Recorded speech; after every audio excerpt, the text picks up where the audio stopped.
Hi there, and welcome to this lesson. Now, in this lesson, we'll be learning about quadratic equations, okay? And under quadratic equations, we'll be learning about the roots of quadratic equations. And at this point, I'd remind you to set the video to play in 1080p HD. Very important that you do so you're able to see everything clearly. And as the lesson progresses, if you have any issues at all, anything comes across unclear, please feel free to get in touch. Okay, you can do so via the course dashboard. Okay, let's jump right into the lesson. So the roots of quadratic equations. What are the roots of quadratic equations? Basically, the roots of quadratic, simply put, are the answers. Basically, when you solve a quadratic equation, the answers you get from solving said quadratic equations are the roots of the quadratic equation. Okay, so if you solve a quadratic equation and you get x equals 2, x equals 3, those are the roots of the quadratic equations 2 and 3. So there are certain things we can do as regards certain things we can work on when we're working with roots of quadratic equations. Sometimes you may be asked, you may be given the roots of a quadratic equation and told to form the quadratic equation, i.e. solve the quadratic equation in reverse, and that's pretty much what we're going to be discussing in this lesson. Okay, so let's consider the quadratic equation ax squared plus bx plus c equals 0. Okay, and basically let's assume you solve this quadratic equation and you end up with the roots, and you end up with the answers x equals alpha and x equals beta. Okay, now what we're going to do is we're going to attempt to relate these roots to our quadratic equation. Okay, and just follow gently, and you understand this. So we have the quadratic equation, or the quadratic expression ax squared plus bx plus c. Okay, and we're going to equate this. Now if you remember what we worked when we're solving quadratic equations using the factorization method, i.e. factorizing a quadratic expression, you'd remember that this would equal x minus alpha multiplying x minus beta. I think it's the second to the last step, okay, if you remember. And basically from this point I can expand this out, so have x minus alpha, and I want to multiply this by x minus beta, and I'd have x squared minus alpha x minus beta x plus alpha beta. Okay, and I can write this simply as x squared minus open bracket alpha plus beta x plus alpha beta. Okay, now if you look closely at this, you'd already identify a relationship. Basically, if you compare ax squared to x squared, it's say a is 1. Okay, if you compare bx to minus alpha plus beta x, you can tell me that b is minus alpha plus beta.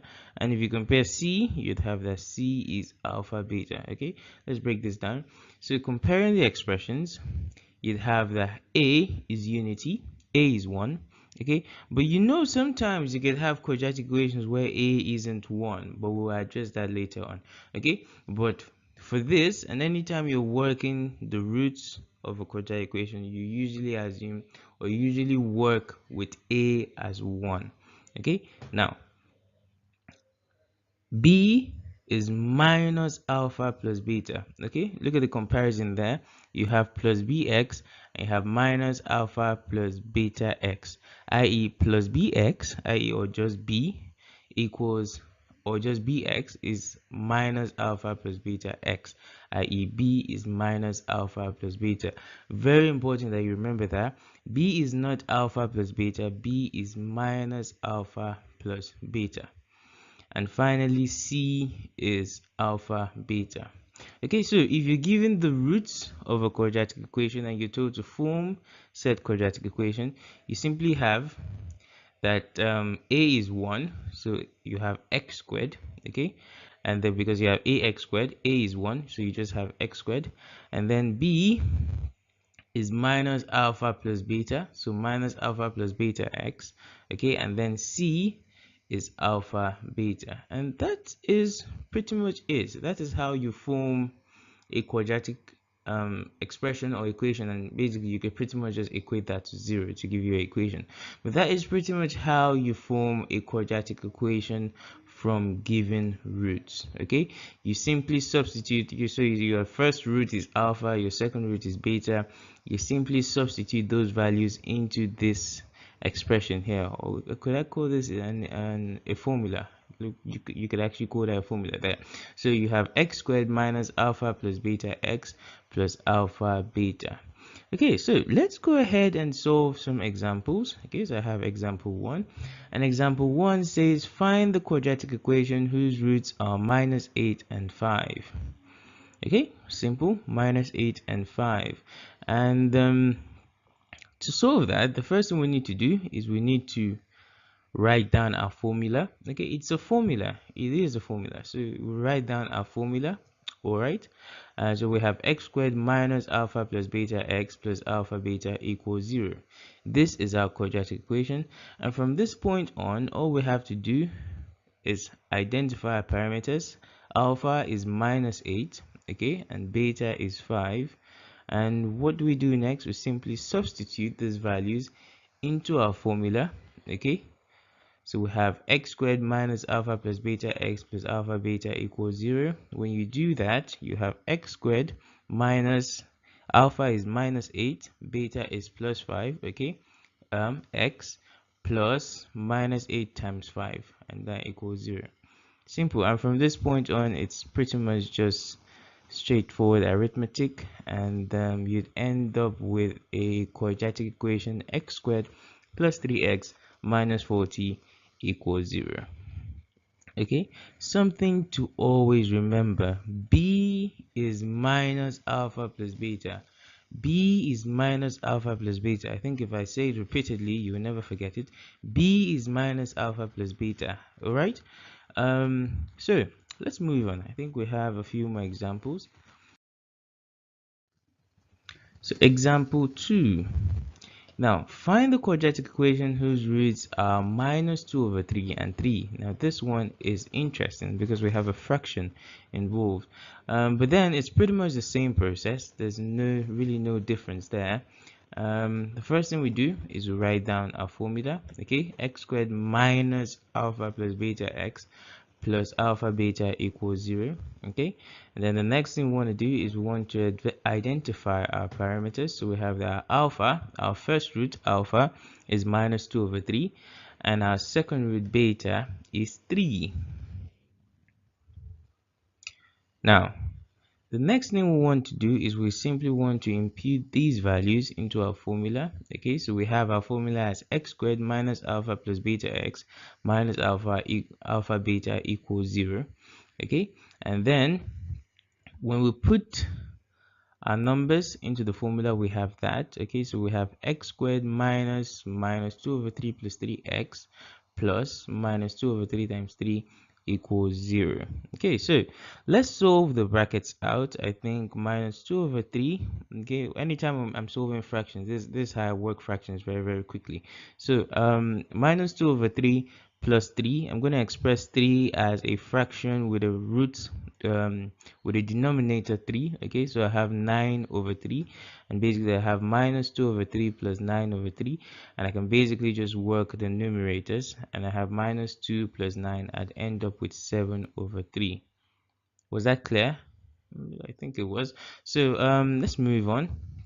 So what I have is I have 7 over 3 in the brackets. I end up with x squared minus 7 over 3x minus 2 over 3 times 3 is minus 2. Okay, so plus minus 2 equals 0. And then we just eliminate the brackets on the end there at the point where we have minus 2.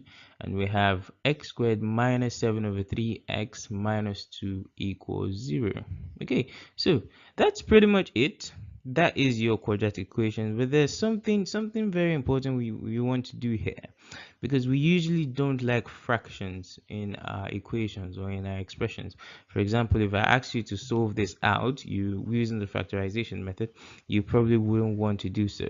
Okay, but then what we can do to eliminate that fraction is to multiply the whole equation by 3. Okay, So you have multiplying the whole equation by 3, you end up with 3x squared minus 7x minus 6 equals 0. And this is a situation where you have a as 3, okay, not 1 as we've been used. But the thing is, at the point where you're solving out your roots, a is always 1, okay. But then sometimes you get to this step, all right, where you have a fraction involved and you have to multiply that out, and that's when you have a value for a, and in this case a is 3. So we have 3x squared minus 7x minus 6, okay. Some people sometimes forget to multiply the last number, okay. You multiply the first, you multiply the second, and then you just put it there as minus 2, and you somehow end up scoring 0 and you wonder why. So most students forget to multiply the last number, okay. Don't do that. Multiply the last number. Minus 2 times 3 is minus 6, okay, and we have 3x squared minus 7x minus 6 equals 0. And that is how you find a quadratic equation from its roots. Let's do one more interesting example, okay. So then this one says identify the sum and product of the roots of the quadratic equation 2x squared plus x minus 6 equals 0. So you're given a quadratic equation and you've not been told to solve for the roots.